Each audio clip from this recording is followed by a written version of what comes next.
welcome to Broadish, four women talking about relevant topics, fun topics, and we are not talking over each other. We are listening to one another. So welcome, have fun. Hi, I'm Felicia Madison, stand-up comedian, marginalized white woman, and ambient addicted Karen. Hi, I'm Jocelyn Chia. I am a lawyer turned comedian. So my parents have now put me up for adoption.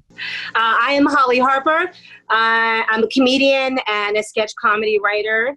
And let's just say I'm very basic Black as it comes, as in terms of being American. There's no Caribbean, I'm just regular old basic Black. I'm Dhaya Lakshminarayanan. That is my real name, not a stage name. I am Indian, and I am also a nerd. So 50% Indian, 100% nerd. And I used to be a scientist / engineer and work in finance, and now I'm a comedian. So Jocelyn's parents have also put me up for adoption. Welcome everyone to Broadish. We're going to start. Jocelyn's going to be the moderator of this show, so give it up to Jocelyn. Yep, this first segment here is what brought me joy. And all right, as you all know, there has been talk about TikTok getting banned here in America. And to be honest, that news brings me joy for a very selfish, personal, vindictive reason. Okay, so I've been going through a rough breakup, and I see that a few months later, my ex has gotten 30,000 followers on TikTok in these past few months by putting all these videos out. So I was like, wait, you use our breakup time to get productive and get followers on TikTok? And to hear that it might get banned, I'm like, yeah, ban that shit. So what are your thoughts on TikTok? I mean, I don't think it's going to get banned. I think this is Trump talking shit out his ass again. But what do you think? What do you use TikTok for? What are your thoughts on it? Well, I think your ex wasted his time with TikTok. Well, I think TikTok is hilarious. Yeah, I think TikTok is hilarious because it's whole downtime. My daughter's been on TikTok. Like, she's been on this whole time, and like, she was one of those kids that messed with Trump's rally. And it was like, when I asked her if she was like, who wasn't? Like, it was like this unspoken thing that any kid their age, like, yeah, we're gonna mess with Trump and his rallies. That's what we're here for. I don't think TikTok is gonna go anywhere. It's gonna be here. Well, that's why Trump's trying to ban it, because it messed with his rally. Yeah. How old is your daughter? She's 13. 13? Oh, great. So my ex is going to have a bunch of 13-year-old followers. Yeah, I can't figure it out, because I actually am on TikTok also, and one of my posts has 130,000 views. Oh, wow. Which wow. just one. And it happens to be the one about Ambien. It is a drug addiction. You're old speaking Ambien. Yeah, my addictions are coming in handy for something. So I don't know. I think it's very bizarre, like, who these people are watching it, and a lot of people are going viral. And I am a little concerned and curious about who these people are. Mm. Yeah, you know, I'm not on TikTok, but I do enjoy a lot of the TikTok videos. I think what's interesting is Bill Gates wants to buy a portion of TikTok. Like, he doesn't want to buy the whole thing. He's just like, give me, like those women at like birthday parties, just like just a quarter of a slice of the cake, like just like a little piece. Like I can't, too much. So Bill Gates just wants like a tiny bit of TikTok, but how is that going to work? You can't just own like a tiny bit of something. That's like, I want to have Facebook, but only the part that has to do with cat videos. Like that's not possible. So I don't think TikTok is going to, I don't think TikTok is going to get banned. Probably Microsoft is going to acquire some part of TikTok. Like Sprint just merged with T-Mobile. So we're just going to have one big carrier and one big social network, and we're going to say we're not like communist China, but then we're going to be some weird capitalist version of it. Is there even any strategic advantage to Microsoft acquiring TikTok, or is this just Bill Gates saying, no, Trump, you don't get to do whatever you want, and just ban something and just taking a stand with his money and his power to do this? I think Microsoft. Everyone knows how bad Windows is, and no one has a Microsoft phone. So they're like, what else can we do? And I think it's kind of like, when Microsoft tried to, didn't they try to acquire Skype at some point? And they're like, why did I just let in these stray cats into my house? And then they tried to get rid of it. So I think they make all sorts of weird acquisition decisions that I have no idea what's prompting it. Well, they own a lot of it. There's Microsoft phones. There's Microsoft phones. They own LinkedIn also. Do you know that? They own a lot of, and they own another social media platform. I can't remember the name, but they've OnlyFans? Do they own OnlyFans? I don't know, some strange thing. I don't know. I like it because I found that all other social media, it's hard to gain any traction with followers. I think people are like, Facebook's dead. The algorithms on Instagram are ridiculous. And so you could actually get like 140,000 views. I would never get that on Instagram. So it makes me feel good. It might be fake news. Maybe I'm surprised Trump doesn't like it if it's fake news. That should be something he's a fan of. But it's making me feel good. So I'm all for TikTok. I mean, I didn't think I'd like it because I have no tick or talk in my life. Wow. Well, I guess once I'm really over this ex, I wouldn't care as much. But right now I'm like, oh, you asshole. And he got buffed. I'm like, you got buffed and 30,000 new followers. You're really winning this breakup, okay? Jocelyn, I think you got to stay off of social media for a while.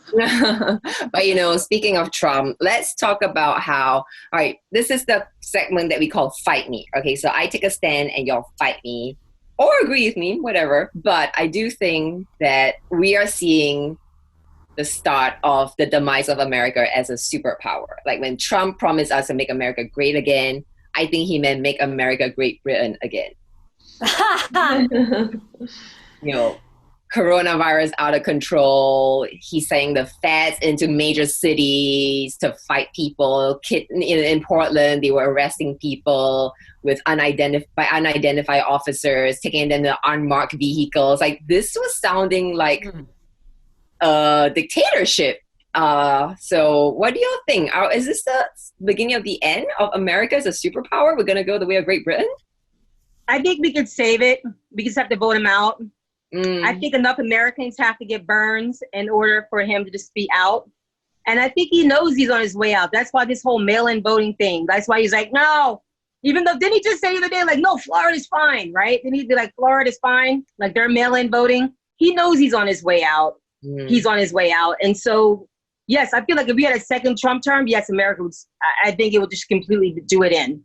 But I think he knows. I think the writing's on the wall. I think, things have gotten bad here, but still America is the best place. I mean, people are still wanting to get here. The freedoms that we have, the liberties that we have are unlike any other. And the ability to rise from, being a spoiled rich kid to president.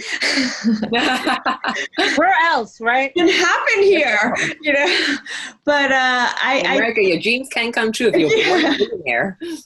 You have money, you can become president of the United States. You can become an actor and become president of the United States. So I think from our advantages as a superpower in terms of money and education, our education is still bar none, but I think we have issues, but I think I think of people, that old saying, if you threw all your problems into the center, you would probably take back your own. I think even with all our problems, we would still probably stay here. I mean, there was someone said, like, everyone said if Trump became president, they were going to go to Canada.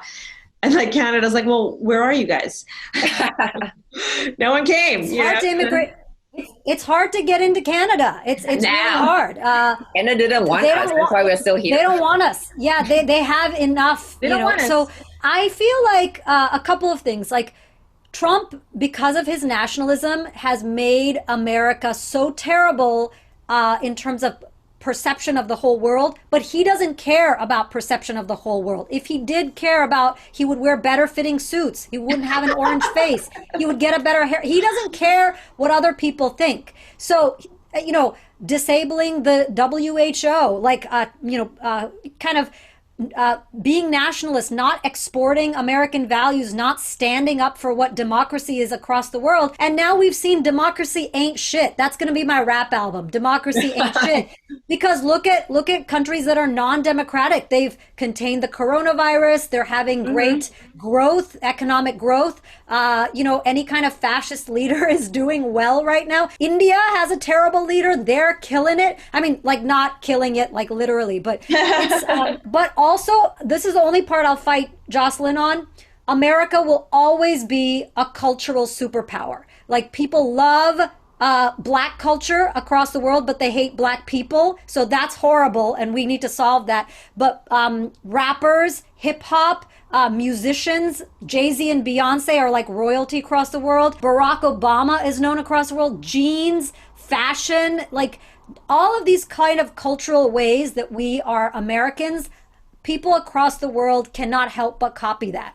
So we will always be culturally number one in terms of export, but in terms of like what we stand for, our values, even our food, people don't like it. That's a good point. But do you think our cultural dominance is because we had that superpower status first and therefore had the ability to just push our culture out to the world, and that's why the world grabs onto it? You know, what I think is really interesting about American culture, what a lot of people, don't really look at, is the fact that when it came to slavery, like so much of enslavement, we were breeding. Do you know what I mean? Like they were breeding the biggest and the strongest slaves, and breeding slaves to just produce constantly. And I feel as if, at a certain point, like right after the Civil War, there was a huge black population. And with everything, it's like everyone loves American black culture, but it's like they want our rhythm, but not our blues. You know what I mean? So, and where they love black culture, it's because it's been so inbred in American culture, but it's through so much violence that it's almost like they know what's right behind the entertainment. We know what's right behind the fashion, what's right behind everything, and that's violence. So it's like a double-edged sword that they want to hold, but they can never get too close because of the bill they owe, the bill America owes. I completely agree with Hollie. Like it's a horrible double standard, especially when black people try to travel to places like India, like China, in Europe. There's the same amount or more discrimination, but if an NBA player or Jay-Z goes to Europe, they'll sell out auditoriums and they'll make a whole bunch of money. But I think the cultural dominance has nothing to do with the political dominance, because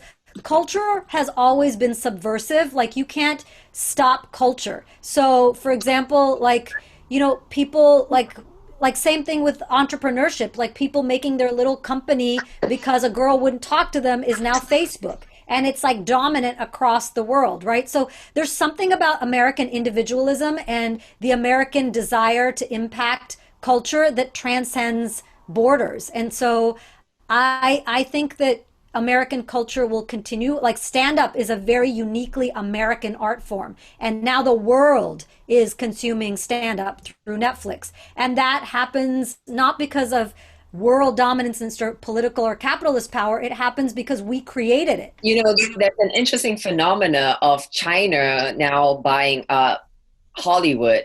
So you see in a lot of the big movie productions from Hollywood, you have these Chinese names in the production credits. So I'm not sure. Maybe there will be more influence from the East as China increases its economic power and dominance and being able to buy up American culture even, as well as our property. And to your point about the freedoms in America, Felicia, and Dhaya, you alluded to that too.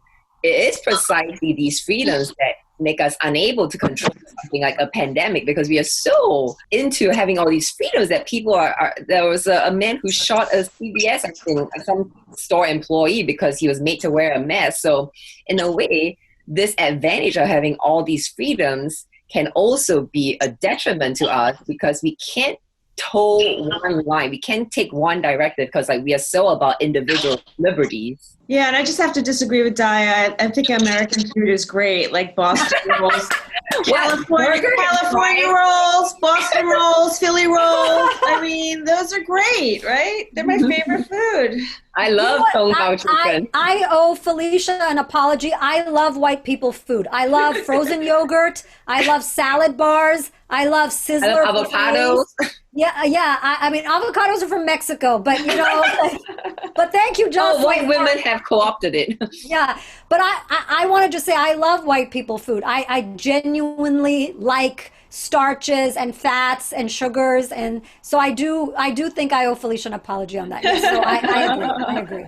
So yeah, next topic. Moving on.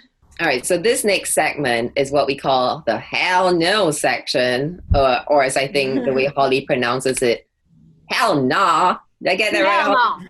Hell no. Hell no.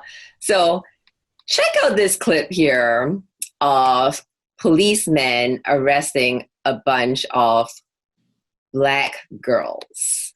Oh. The video is shocking. A Black family is ordered to the ground, even a 6-year-old girl, and they are terrified. It happened after cops in Aurora, Colorado stopped the SUV believing it had been stolen. Turns out cops were really looking for a motorcycle with the same license plate, but from a different state. The driver, Brittany Gilliam, was with her sister and their daughters, heading for an afternoon at the nail salon when they were pulled over. It was heartbreaking. And then they hear their screams and they're yelling, and it's like, you know, they got me handcuffed, so there's nothing I can do. A bystander recorded the incident on her cell phone. They had a gun. These kids. So can I get you guys off the ground? That's very disturbing. Yes. What are your reactions? This was a real hell no. 4 kids who were going to a nail salon, you had to handcuff them and have them face down. I mean, when I saw a picture of that clip, I thought, is this a porn video? You know, it's interesting that there's an interesting culture of apologizing. Like, they apologized, but only it is a major fuck up. How about not fuck up so badly? There's no explanation. I want an explanation as to what these guys were thinking that they did that. The issue is, I think that the explanation is pretty clear. They do not see Black children as children. They see them as a threat. And I think that people automatically say, well, I'm not racist. I couldn't possibly be like, I have friends who are blah, blah, blah. But the real issue is that this is a culture of dehumanizing people. So there's no rational explanation. It's just in their brain that they see a child and they don't see that child as a child. They see that child as a threat. And that's basically what the sickness is in America. I have an alternative explanation about it because I read as to why they did this. It is police protocol, standard protocol, that when there is a stolen vehicle, the procedure is to have them arrested face down on the floor. And so what these policemen did not do is use some human compassion or like some flexibility to deviate from the standard protocol. So perhaps what's needed in police training is to have some common sense that you don't have to follow your protocol to the letter if it's 4 young girls, including a 6-year-old. Yeah, well, I would just to lighten. What do parents say about this? Well, yeah, just to lighten the mood a little bit. What's up with the reporter wearing a mask? I mean, there's no one within 6 feet of her, and, you know, I just think it's ridiculous. I love that. That's such a Karen thing to say. That all these little Black girls getting just treated so bestially by the police, and she's like, I don't like her fashion sense. Maybe she has chapped lips. And the police officers weren't wearing masks. And by the way, the police officers outnumbered the people. So why they needed to do that was ridiculous. Like, what did they think the 6-year-old was going to do? Well, I also think like mask wearing is like it's like for journalists, a lot of them are wearing it because like someone could run into frame. Like there's so many nuts people out there right now who are just doing random things. So journalists are actually being more responsible than police now because they're trying to wear their masks. But I also think maybe she had like chapped lips. Maybe her teeth were She got her lipstick for the day. Right. So I think if you have like if your parents didn't pay for braces or your lips aren't very good or something, like mask is the new like becoming attractive from the nose up, you know? Yeah. It is great for saving money on stuff. And sunscreen. I know to put sunscreen all over this part of my face now. Well, I wear two masks, one over my face and one over my neck. I'm sorry. I was just thinking about that. The only reason those police did that to those children is because their Black lives don't matter. That's it. That is it. There's no other reason. It's not training. It's not anything else. They're racist and they don't give a fuck about Black people, and they damn sure don't give a fuck about Black children. And what made me so angry when I watched that is I have flashbacks of being a child and having security guards, even police officers, school aides treat me and my siblings like garbage at certain times. I didn't understand what was happening until I was older. Like being in Kmart when I'm 9 years old and having a security guard run up at me, let me see your pockets right now. Having school aides accuse me of stealing. You know what I mean? Like, this is something that's been happening with Black children since jump. Mm-hmm. And we need to, we take a look at why children are, like, there's the school to prison pipeline.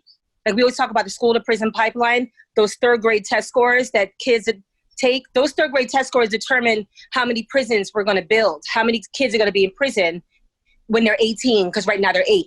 That's what those test scores are used for. So the brutality against Black children is nothing new. Wow. And I think that those cops, the license plate matched that of a stolen motorcycle from another state.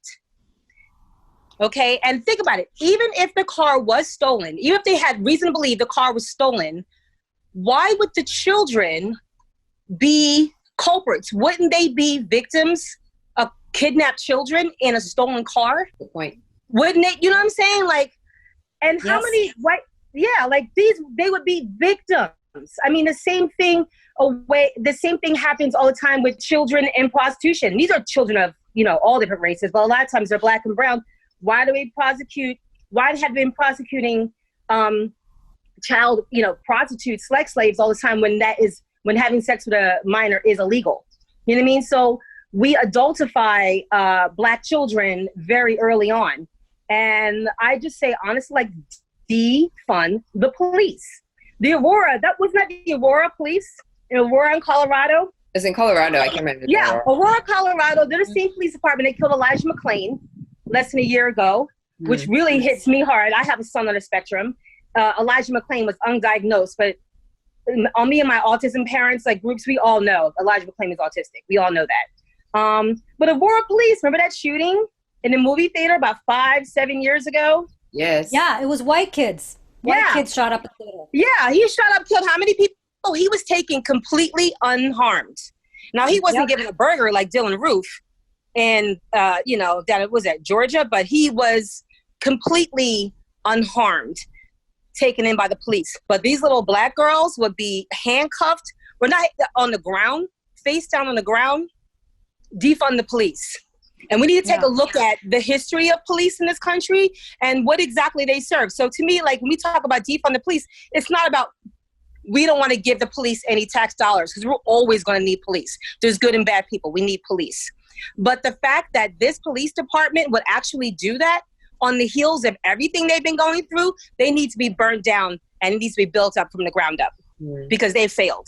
I 100% agree with Hollie, and I think the way you said it was exactly right, because John Lewis died, and one of the things that he released in his statement to the media, and I don't know if you were able to hear his words that were, kind of read after he passed. John Lewis said that his, Elijah McClain, his George Floyd, that was Emmett Till. Emmett Till was a child. He was a child. 14. He was 14. So in America, we have a history of not looking at Black primarily, but Black and brown children as children. And children. Yes. And so what that means is that when primarily white people see children who are black, they think this is a threat or this person could harm me. I mean, same, with that's what George Zimmerman was thinking. He saw a child and thought this is a threat and I'm going to do something. So what's happening is that there are cognitive biases that Harvard has tested for. So they show faces to people and they say, do you perceive this as threatening or non-threatening? There is a body of sociopsychology literature that said that neutral faces, when black faces are neutral, they're perceived as more threatening than when white faces are neutral. So this is not just about training. This is about inherent bias that human beings in America have. And the only way to change this is it's an internal job. And we have to say, if you have these biases, work on them, but you should not be allowed to interact with the public until these biases are cleared from your system. That's going to take too much time. So defund the police is the only blunt instrument we have right now. Dhaya, you were not kidding when you said you were a nerd. I love that. You've now brought in cycles, PG, bio, into the system. Can we just explain, the defund the police? Hollie, you did say that we need police. So when you say defund, what do they mean by that? What they mean by defund the police is the police shouldn't be solving noise problems, shouldn't be solving mental illness, someone's drunk in public. The police department have been for years, they themselves for years have been complaining about we're overloaded, we're understaffed, we don't have enough, we're not trained to deal with this, we're not trained to deal with that. And you know what? They're right. And so what's happened is that since that we've dumped everything on the police, they've given qualified immunity under courts where since they're the ones who have the cleanup crew, they get punished for nothing. And qualified immunity means that when it gets up to the Supreme Court, they're ultimately nothing's going to happen because those police unions protect them from absolutely everything. That's why it's extremely rare for a cop to ever be held accountable for anything. Very, very rare. Very rare. Like the person who killed Michael Brown, they just realized they're like, no, we're not going to press any charges. This was years ago. So defund the police means we take tax dollars and we say, okay, so if it's $3 billion in New York City, take away $1 billion or $1.5 billion and say, let's put millions of dollars into social work care, into different groups that would actually help out with mental illness. Let's put it into education. Let's put it into infrastructure of schools. And so like the fact that a lot of schools will have they'll have an officer, but they won't have a school nurse. They'll have money for a school officer, but not money for a school nurse or a school counselor.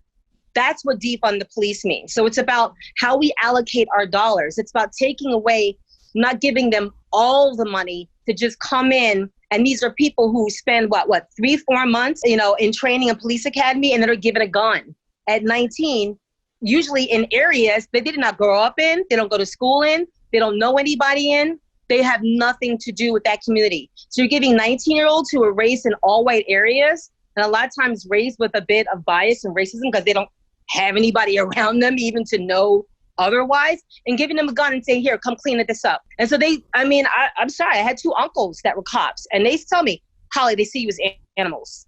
Straight up. Don't give them a reason because they will. Because I feel like, defunding them might make the problem even worse. Like if they have less money, maybe they'll take away their education or their other problems. I don't see that. I see I like the idea of dividing up the responsibilities and giving different responsibilities to different people. But, there is crime and we need high quality police officers. So I don't know how we solve that. I don't know how defunding them is going to Well, during the Clinton administration,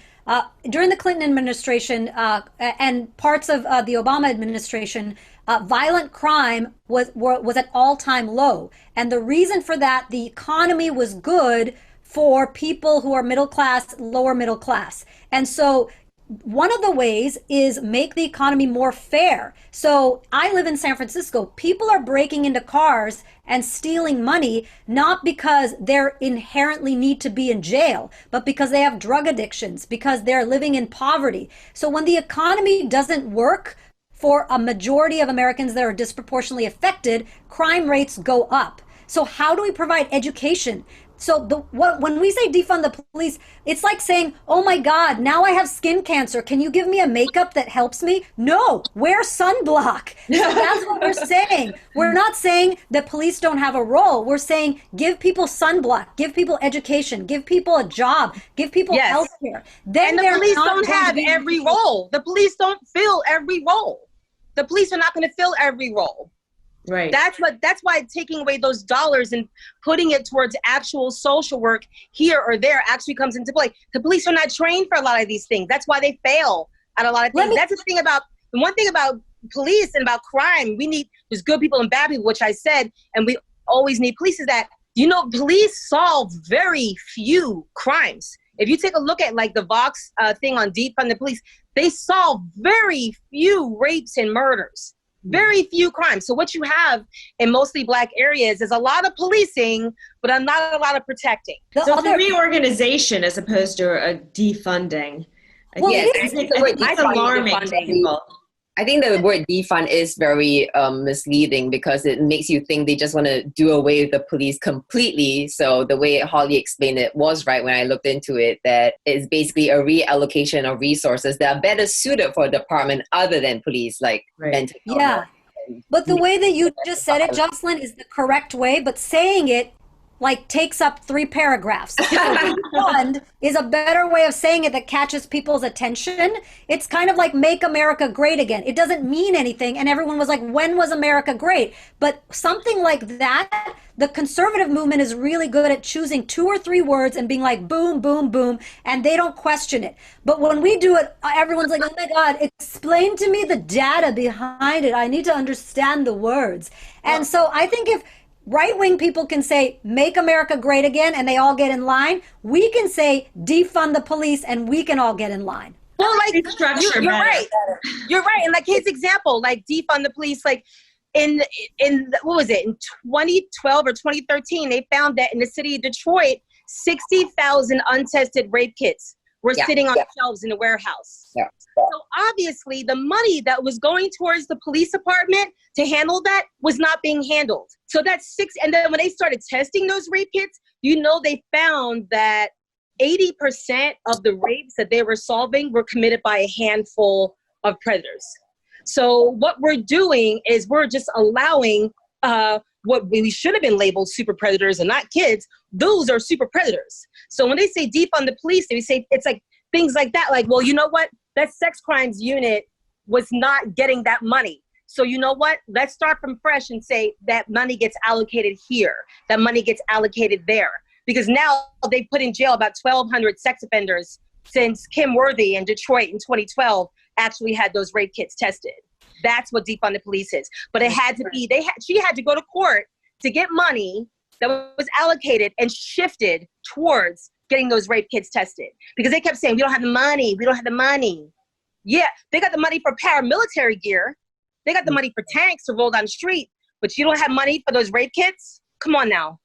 That's what defund the police is about. Let's also be really clear who's going into being police officers. There was a court case where someone sued because his IQ was too high and they wouldn't take him in the police department. And the court ruled you can discriminate against someone for being too smart and you don't want them in your police force. So there's no amount of training you can do with a dummy to make that person better. So basically they're saying we don't want your best. We want people who will follow orders, not think for themselves, not go to therapy, and not try to better themselves. So they want people with low IQs to take these jobs, which is really sad. So you don't want someone so think about it this way. Would you want me as a comedian to be your social worker? No. So why would you want a police officer? I actually would like you. I actually would like you, but go ahead. I get your point. I would like you though. Maybe not my divorce lawyer, but my social worker would be okay. When you talk about how we should be able to get behind and actually kind of incorrect phrase like defund the police and comparing that to make America great again. Make America great again, meaningless, like you say, when was America ever great? Sure.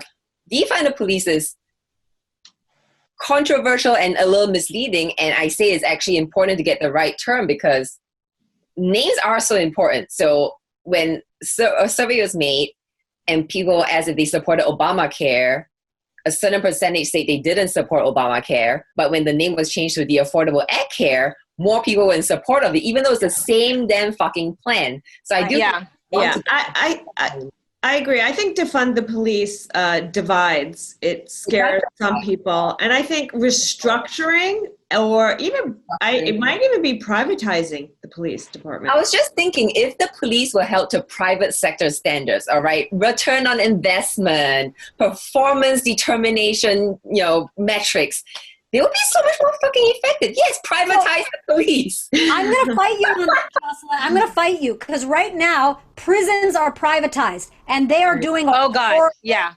Prisons are largely privatized. Also, our military contracts with independent defense contractors. They contract with people like Boeing, Northrop Grumman, Lockheed. So our defense system is messed up. Our prison system is messed up. Charter schools and private schools are messed up as well. So giving something to the private sector without any kind of accountability to who the real shareholders are, which is the public, is a way of messing up the system even worse. So look at private prisons. Their return on investment is on the backs of people who are innocent. So it doesn't work. It doesn't maximize humanitarian desire just because you're maximizing ROI. No, I get it. What I'm trying to say is if they were held to the standard and performance metrics of the private sector, meaning what are our deliverables when it comes to the police sector, was what I was meaning. I didn't actually mean it's going to be false now. It's a restructuring.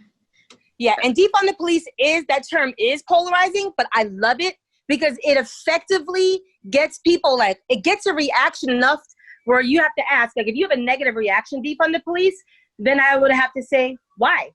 And what is your relationship to the police? And so if your relationship to the police is one where you're like, oh my God, defund the police, I think you have to ask the question, why would people need to defund the police? Why would people need to even say that? Because obviously it doesn't come from nowhere. I mean, when you take a look at how many Black children, teenagers, are stopped on a daily basis, on a yearly basis, from the time they're 12, 13 years old, growing up here in New York City, coming to and from school, they get stopped by cops from the time they're in 4th, 5th grade on. You would ask, what is your relationship to the police? Because the relationship people have to the police is very different. Right. I don't want police around. I would have to be bleeding. There has to be a gun, a knife, a machete, something for me to call the police. I'm not calling the police because I have called the police about 4 times living in New York City in 22 years, and 3 of them have been absolutely horrible. I will never call the police again. My life would have to be in danger for me to call the police. That's an excellent point because when you hear defund the police, if you have a good feeling around my neighborhood cop eating donuts and talking to me, then you're I don't want him to lose his job. But if you have a relationship to the police, my neighborhood cop is going to beat my ass and harm my kids, then of course you're in the defund camp. Let me give you an example. What if we, as women comics and primarily women of color comics, heard the phrase, defund bro comedians? I would be all for it. But Crystalia would not, Joe Rogan would not, Jeff Ross would not. They would be like, no, don't defund me. I have something important to say. I'm like, you've got your chance. Time for me. So just think about it that way. Our relationship to defunding something is how much power we have. I think it's a really good point you all raised, Hollie, that our personal experiences are going to influence how we perceive something. I remember I was in the car once, speaking of female comics, with me and another female comedian. She was a female white comedian in her 50s, and she had given me a ride to the train station. And she was sitting in the car, and we were talking for a good 20 minutes, and a cop comes by because we are this car at midnight, and you're just sitting there, very suspicious. And we saw there was this little white lady, and she was like, oh my God, officer, oh, I was just chatting away with my friend over here. And he's like, oh, okay, well, don't stay out too late. And she's not going to be the defund police camp, right? But her relationship is chummy and wonderful. Well, yeah. Well, this is description, Hollie, of the experiences that Black people have had with the police. I'm like, oh, no wonder y'all are let's defund these motherfuckers. So thank you. I called the police and had them threaten to arrest. I called the police and I had the police threaten to arrest me. Huh? Sorry, I called Holly. the police. I called the police. I was a manager at a restaurant. These two guys came in and started assaulting people. I called the police. They showed up an hour later and threatened to arrest me if I didn't show them ID. What the Yes. Yeah, no one. Yes. And I got to tell you, this is exactly why I want to do this show. Yeah. Why we came together to do the show, because, and the one thing that's coming to light with all this Black Lives Matter is that what you just said is the way we look at one thing, the police, from two totally different perspectives. And it's true. For me, the police is protection. For you, it's violence. Yeah. And I never, why would I, it's eye-opening. And I think a lot of America, with what happened, with the kneeling and I Can't Breathe, is that people their eyes were open to it. Mm-hmm. Yeah, absolutely. Is that this police brutality has been going on forever, right? But it took a pandemic where people didn't have the usual distractions of work and whatnot to really hone in and focus on this. Like, it took a pandemic for America to really wake up and do something. It's no different than what happened to Eric Garner. It was the same thing. Exactly, but only now. Yeah. You think it's the pandemic? Martin? Is there other factors behind why it's being such a strong force now? I think because what happened with George Floyd was different in the sense that the video, you saw it all the way from the beginning, all the way through. Do you know what I mean? And even with Eric Garner, there was video, but the video kind of was halfway through. And I've seen that video many times. It's like the video starts when they already have him. So it's like the whole thing is people are like, well, he must have done something to get there. Do you know what I mean? Like, we don't know what happened before the video. We don't know what happened before. But with George Floyd, we saw we saw the whole progression. So I think that the fact that people were home and they had time to protest and time to keep watching it, that's definitely, but the fact that people got to see the whole thing. And the duration of it, it's really. Yeah. Yeah. And I just saw that. Did you see the new video? If you're a fan of heart, but in the new video, you see how he's like, I'm claustrophobic, please. Like, they come get him out of his car. And he's like, you see someone who's being terrorized. And it's really tough to watch because you see that this was over a fake $20 bill that was never even fake. Y'all know that, right? That wasn't even fake. Wasn't even fake? Oh my goodness. It wasn't even fake. I just don't, I just, what's the next step? How are we going to do this? How is this going to get solved? Well, it seems to me that some precincts are much better than others. Do you know what I mean? Like, some precincts, you see, they don't really have much of a problem. So I think you have to just really take a look at what are the worst places and then move your way down. That's a good point. Kind of like look at the states that gotten Corona under control. What did they do? And see what you can implement in other states. One interesting thing I found during the height of the Black Lives Movement matter in this time, right after George Floyd happened, was porn videos were coming out that kind of simulated a Black guy getting arrested by white cops, and there'll always be like these two white women cops arresting a Black dude and handcuffing him and then starting to get down on their knees and sucking his dick. It was like, I was like, how do y'all feel about this? In a way, is it like kind of taking the power, how we kind of take the power back when we're being disenfranchised? Like, is this porn a way to like... Wait, what are these videos? They're videos of people reenacting it? Jocelyn's watching different TV than us.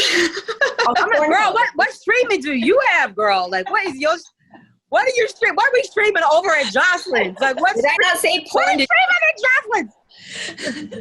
Did you hear me say porn? Because, all right, so when I saw those like 4 girls lying down and the cops are on top of them, I was like, oh, this is another like I get it. Video.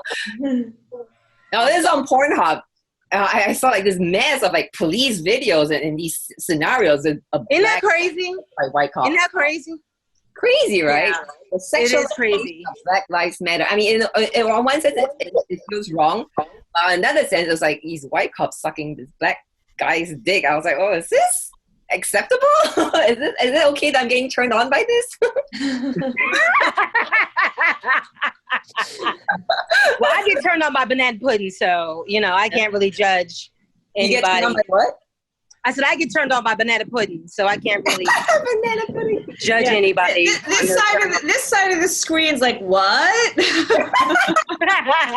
It's been a long time since NWA said fuck the police. And so now they're trying to reenact Ice Cube and everyone else and figure out, how do we put this into action? So that's what I think is happening. People are finally catching on and reinterpreting fuck the police in a way that's different. Yeah, literally fuck the police. Literally. Yeah. You know, all I could say is I should have gone into MILF porn because maybe someone would have watched it. Maybe that's going to be your TikTok. But there's some, speaking of MILF, there's some crazy MILF porn out there. Yeah. I didn't even know of MILF porn until when I was pregnant with my daughter 13 years ago. I was a co-check at a strip club. Okay, that's a whole nother story. But I was a co-check at a strip club, and after a while, I started getting bigger. They were like, "We're gonna move you downstairs." You know what I mean? Because you're getting too big to be at the door. But this dude used to give me his business card, and he was like, call me. And he's like, check me out. I went home and checked it out. It was pregnant porn. Well, Hollie, and it was like, I hate to disappoint you, but MILF porn, we're MILF porn, but there's also MILF porn, which is better, which is mothers everyone would like to fuck. Oh, you're a MILF, Felicia. No, I'm just like maybe a MILF. You know, I was just thinking about it. There's no demographic that anyone feels 100% comfortable getting with right now because you can't trust anyone on Tinder. You can't trust anyone who's like, oh, let's get it on. Let's get together. Because you're like, I don't know if you've been safe. Do you wear a mask? Have you been out? The only person I trust with my sexuality now is Anthony Fauci. I know he's been safe. I know that he's not going to give me corona. Like, he's the only one that's on my list right now. And he's someone who can say, who's your daddy? And you can say, you are, and feel like this is accurate. Oh, yeah, I am Team Fauci.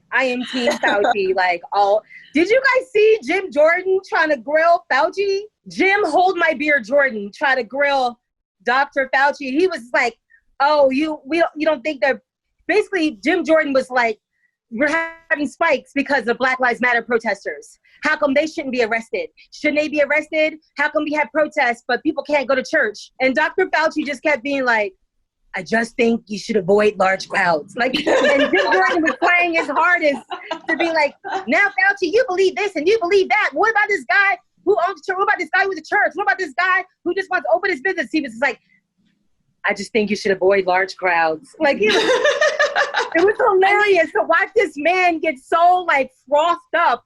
And look, Fauci was just like, what you want? You know what I mean? Like, it's not legit. It's 100% true because outdoor transmission is a completely different animal than indoor transmission. And so people who are going to schools, like, did you see that picture of all the students in Georgia schools? People who are going to schools, people who are going to like bars, people who are going to places that are indoors that are packed, transmission rates are much higher and viral load is higher. But if you're outside, it's a completely different thing, especially with masks and social distancing. Jim Jordan can't understand the difference between inside and outside. So that's how stupid he is. So someone has to say, in one, there's air, and the other, there's walls. So I don't think you can explain science to someone who doesn't get inside versus outside. You should apply to be the police force. And like Jim Jordan, it's like, don't you have some teenagers to not protect? Like, what are you talking about? Don't you have some athletes to leave hanging in the wind? Like, don't you have predators to protect? Like, get out of here, Jim Jordan. Like, no. I want to say back to like, I know that we have to wrap up with Jocelyn has to get to the I don't get it, but I just wanted to say one thing that is turning me on is that Axios interview with Donald Trump where he just has sheets of paper and he's like, look at this color, it's blue. That means Did you see how big the font was? You saw how big the font was? It was like 32 point. Yeah, I mean, that was amazing. Jonathan Swan was basically sitting there like, you can't say that. That doesn't mean anything. And Trump is like, but look, on the paper, I read it. Look, it turned me on so much. I don't know who Jonathan Swan is. I am going to give him all of my personal contact information because that interview made me so happy. I was like, I love Anthony Fauci and I love Jonathan Swan. Those are the two men on my list right now. You like the intellectual porn. I like it. Yeah, that's going to be the new Pornhub, intellectual porn. Intellectual porn. Yeah. So this is our last segment coming up. It's called... He's cute, by the way, Jonathan Swan. He's very cute. He is cute. He asks good questions and he doesn't back down from a fascist. I like that. Maybe we can looks get him like a on younger as a Luke guest. Can we get him Wilson. on as our first guest? Oh, that'd be so fun. And then... Girl, he's cute. Felicia, you can't do that to me. I am going to be so excited. I'm going to be wearing a tank top. I don't know what, if he comes on the show. We're going to turn into tigers. Oh my God. Daya's hair is going to be done. I love how Dhaya's version of going wild is, I'm going to wear a tank top. because he's an Did you hear me say tank top? I said tank top. But you know why? Because he's an investigative journalist, so he'll see the tank top and ask questions and wonder what's behind it. So if you give him everything, he can't do his job properly. So that's why. Oh my God. You've thought about this. How long have you been fantasizing about him, poor girl? Just for the last 3 minutes when we brought up Axios. Jocelyn, just what would you wear? If I want to leave something to its imagination, I would wear... So the traditional Chinese dress is called a qipao, a cheongsam. I think, Dhaya, you like the idea behind this because it's buttoned all the way up to your neck, but it has this very long slit on your legs. So it's very conservative, and the whole top part of your body is just left entirely to the imagination. But the guy has to fantasize about the effort he's going to take to unbutton those buttons. You know, many want to fucking work for that shit. You should at least work to take it off. Like, yeah. Wow, this conversation has been like...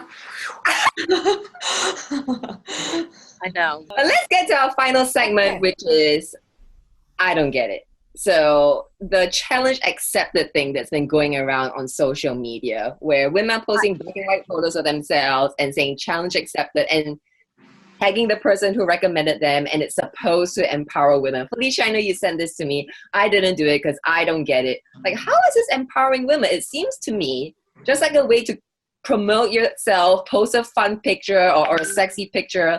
Like, you can do that without a challenge, you know?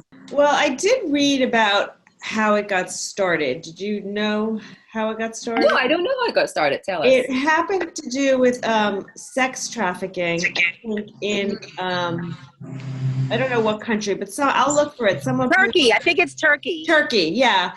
And it was as a way to create awareness about it. I don't remember exactly what the black and white part of it was, but it was to create women, the power of women, and that how this should not be overlooked. Well, there's a shame. Like a game of telephone, the message got lost. Oh, I guess. Okay. All right. Well, but my concerns around it, no one had any idea. My concerns around it are anytime there's like a picture challenge like that, that's basically giving Mark Zuckerberg more information to do facial recognition. Like, that's all it is. It's like, it's not empowering for women. It's basically saying, hey, women, can we use your thirstiness to give Mark Zuckerberg more power? And why should I give a man more power over my images? But I did like the concept. I mean, I never ever do any of those like cut. Like I say, friends don't make friends, cut and paste. Oh, and a copy paste? Yeah. I hate chain letters. I especially hate the ones that say, if you don't do this, you're going to have like, bad luck. But I liked the message, and I'm really into anything to help empower women. And it was kind of like a woman's moment. So I actually enjoyed it a little bit. And then when I found out it was hot. Right. And typical Karen, she puts like a Gucci mask on her face. Chanel. Oh, sorry. Chanel. And it was sent to me by this comedian model. I don't know if you know her, Eugenia Kuzmania, who is Yeah. drop dead gorgeous and was doing a Chanel mask model shoot. And I said, oh my God, I need that. She sent it to me. So it was kind of like an homage to her. I'm like, Wow. okay, let's see if I can do what you do. But yeah, I felt tried like the hard. intentions were great, and it got kind of lost in the telephone, like you say, because I think a lot of people don't quite get it, especially when people just post a black and white photo, challenge accepted, no explanation, no words of empowerment. I'm like, what is this? Yeah, I'm trying to look for it while we wrap up, because it was the story. What the real meaning behind it was, you know, and something we should cover also. Very, very disturbing. You know what's going on. I mean, I guess it could be like a thing like defund the police, right? If people don't know what this is about, hopefully they'll be incentivized to go research and see what it is about. But I think people don't do that. Like, they don't research because they just go to their link. They're just on their Apple News or whatever. You know what I mean? They just see something else. They're distracted. exactly, They just move on. You got the time. I love Hollie's shade. She's like, they're just on Apple News. She's like, I'm more of a New Yorker type of gal, but Apple News for the minion. But the Apple News, yeah, the Apple News. Apple. I'm on the Orange News. Oh my God, look at this. I just realized for the first time my dad has the American flag in the background. Look at that. Oh my God. Never even saw that. He's a I patriot. can't find it, but Hey. I'll post it again to Instagram so you guys can see it. Well, anyway, thank you everyone for joining us on Broadish. I'm Felicia Madison. I'm Jocelyn Chia.